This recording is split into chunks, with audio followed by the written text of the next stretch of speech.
a MacGillivray overview real quick for just like a 2-minute, like tell us about the company as it stands today, a nice overview. Yep.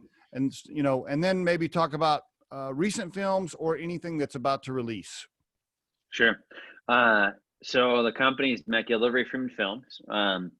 We're probably best known for producing and distributing IMAX giant screen documentaries, but we're visual storytellers. We do everything from iPhone to IMAX. We create commercials, we create short form content, long form content, typically all in the documentary storytelling, whether it's documentary storytelling for inspiring people to care about a product, care about a place, whether it's telling a fantastic story about space, about the oceans, about really anything.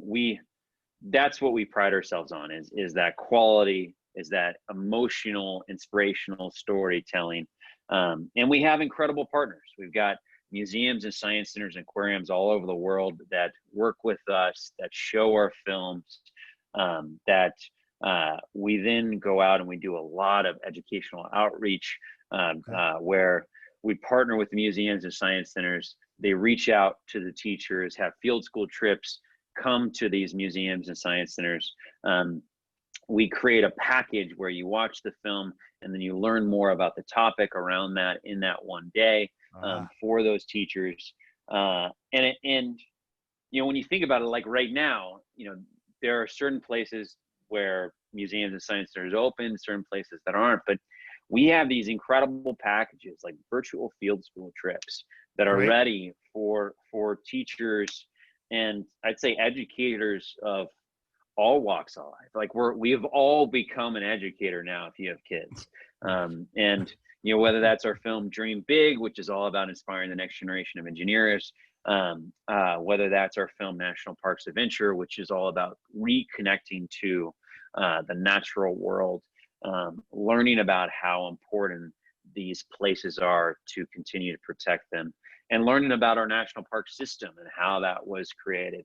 At the same time, learning about geology and all that stuff. We put, like, you can watch the film, but then you can learn all these various concepts that are actually core to K through 12.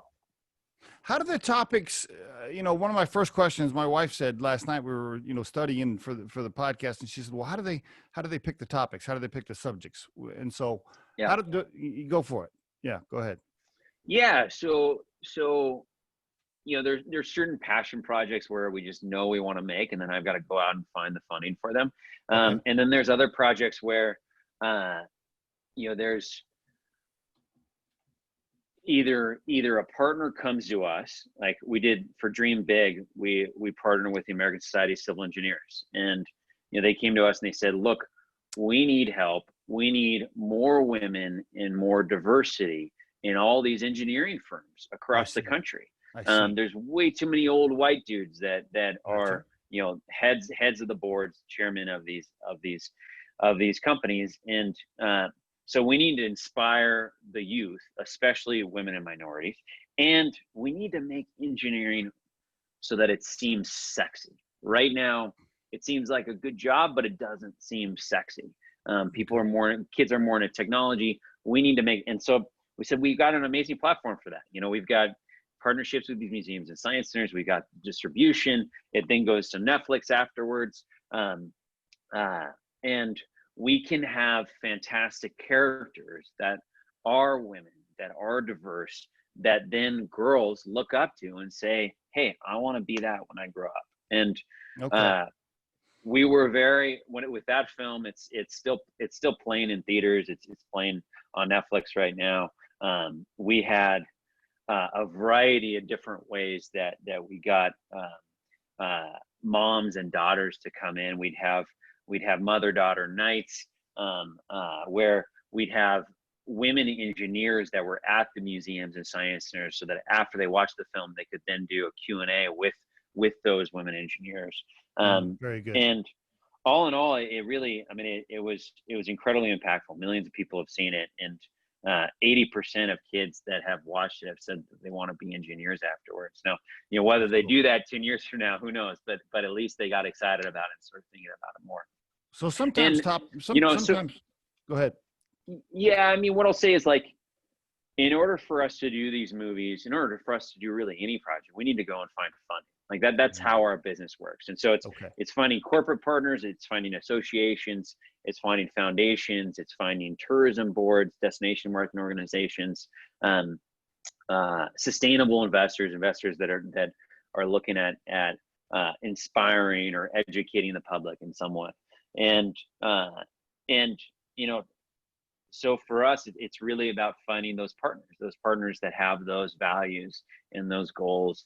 And a lot of times it's getting that partner. For Dream Big, it was ASCE and also Bechtel Corporation, who really put up the funding to make the film and educational outreach happen. And they did it because they wanted to inspire the next generation of engineers. And I think we were able to do that, and it's continuing to do that.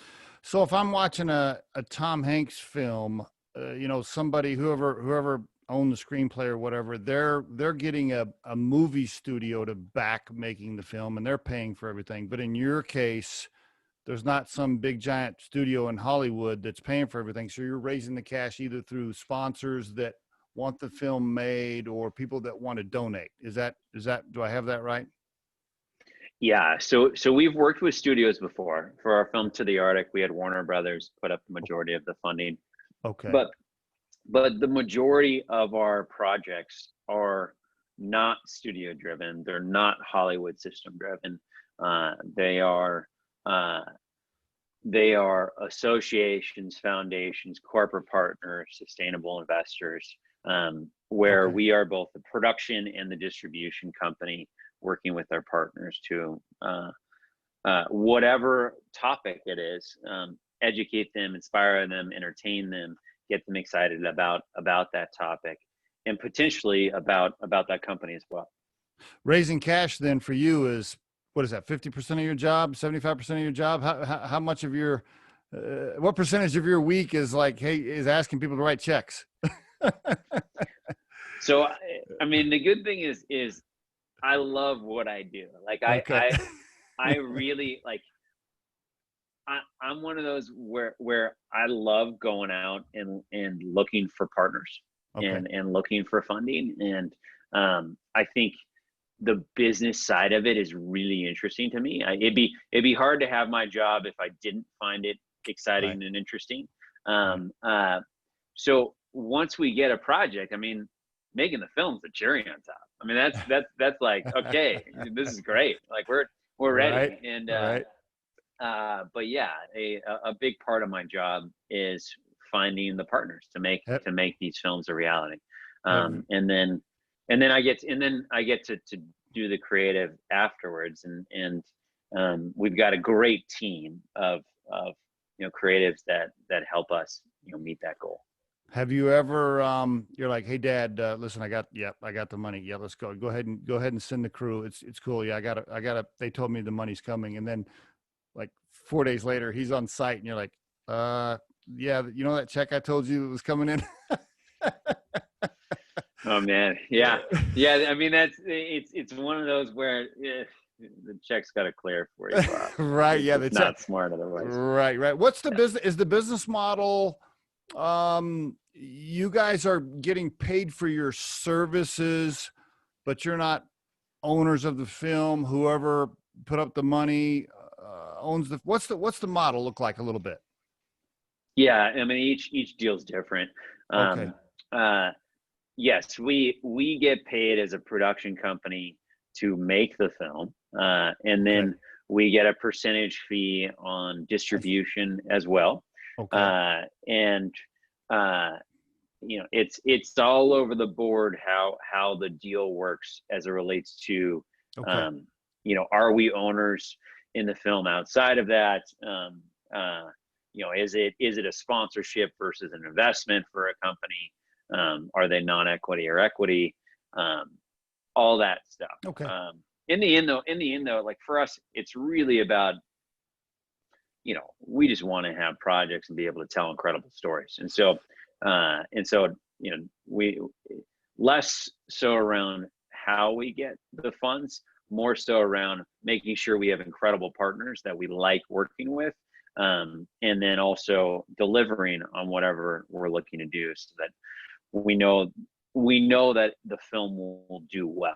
Like, that's an important part of my job is not only creating a great film, but also educating the client around what it can't be in order for it to succeed in this business. Like, I can't feel like a commercial if people are buying a ticket for it. Like, that's a big deal. It's got to be something that is entertaining as well as just super cool and informative. The Riderflex podcast features entrepreneurs, business executives, and the stories behind how they got there, as well as daily tips on career advice and job interviews. Our show can be heard just about anywhere these days, but you can visit riderflex.com and click on the podcast page to hear all the previous episodes and learn more about the recruiting and consulting services we provide. Contact us at the email address info@riderflex.com or 888-964-5876. Thanks so much for listening, and if you enjoy our show, please be sure to subscribe to our channel and like the episodes.